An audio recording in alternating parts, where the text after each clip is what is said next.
আশা করি সবাই ভালো আছেন।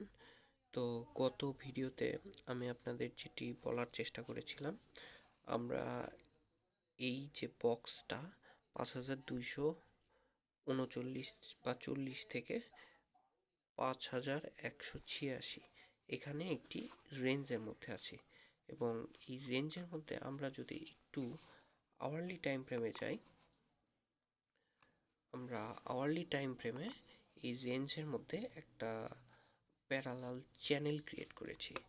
এবং প্যারালাল চ্যানেল দিকে আমরা যদি একটু ভালোভাবে দেখার চেষ্টা করি, এখান থেকে আমরা উপরে, দেন নিচে, দেন এটিকে আমরা এই দিনে অর্থাৎ 9 মার্চ 2025 তারিখে আমরা ব্রেকডাউন করি। এবং এইটা ছিল রিটেস্ট। এইটা যদি আমরা একটু ভালোভাবে দেখতে চাই, এইটা হলো রিটেস্ট এবং এইটা তার কনফার্মেশন যে আমরা নিচে যাচ্ছি। তো এখান থেকে আমরা এখন আর কতটুকু নিচে যেতে পারি?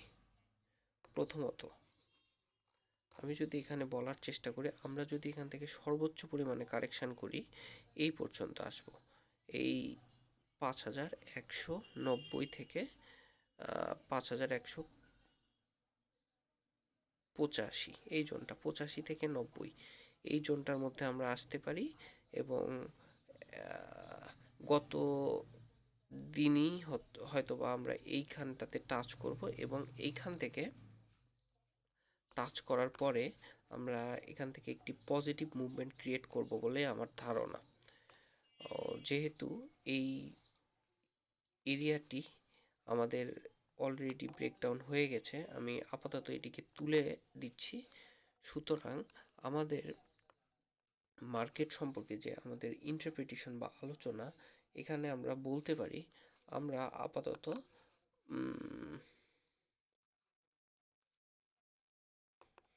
আমরা আপাতত এই জোনটাতে আসতে যাচ্ছি এবং তারপর একটি পজিটিভ মোমেন্ট ক্রিয়েট করতে পারছি। এবং তারপর হয়তোবা আমরা বুঝতে পারবো মার্কেটের ভলিউম এবং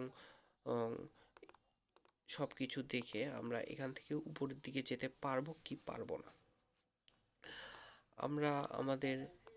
আমরা আমাদের এবং গত ভিডিওতে আপনারা যদি দেখে থাকেন, ম্যাকডি এবং আরএসআই অনুযায়ীও আমরা দেখিয়েছিলাম। দেখেন, এই জোনটিতে আমি বলেছিলাম একটি রেজিস্ট্যান্স আমাদের আছে, এবং এই জোনটিতে আমরা উপরে উঠলেও সে বর্তমানে নিচের দিকেই ক্রমবর্ধমান আছে। সুতরাং এই জোনটা বর্তমানে আমাদের মার্কেটের জন্য ইনভ্যালিড বলে আমরা ধরে নিতে পারি। এবং এখান থেকে মার্কেট এই জোনটাতে সাপোর্ট নিবে বলেই আমি ধারণা করছি। যেহেতু এটিও ব্রেকডাউন করেছে এবং রিটেস্টও করেছে, এটিকেও আমরা বর্তমানে ধারণার বাইরে রাখতে পারি। আপাতত আমরা যদি বলতে চাই, এই জোনটা থেকে আমি আগের কথার সাথে এখনো বলবৎ আছি যে এই জোনটা থেকে আমাদের মার্কেট ঘুরে যাবে। এবং এই জোনটা হয়তোবা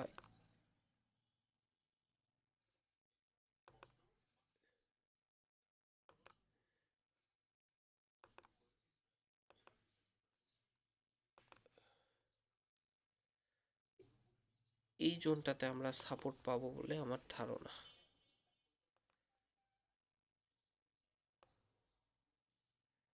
এই জোনটা একটু ভালোভাবে আমরা দেখলে চেষ্টা করব, এই জোনটাতেই আমরা সাপোর্ট পাবো বলে আমি ধারণা করছি। তো আরএসআই অনুসারে এটি আমাদের মার্কেট সম্পর্কে আলোচনা।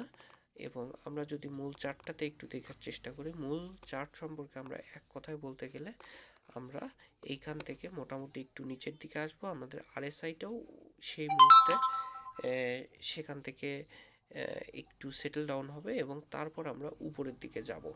আমাদের এখানে আমি যে স্পেশাল মুভিং এভারেজ এখানে ব্যবহার করেছি, এই মুভিং এভারেজটা ব্রেকডাউন করার সম্ভাবনা বর্তমানে আছে বলে আমি মনে করি না।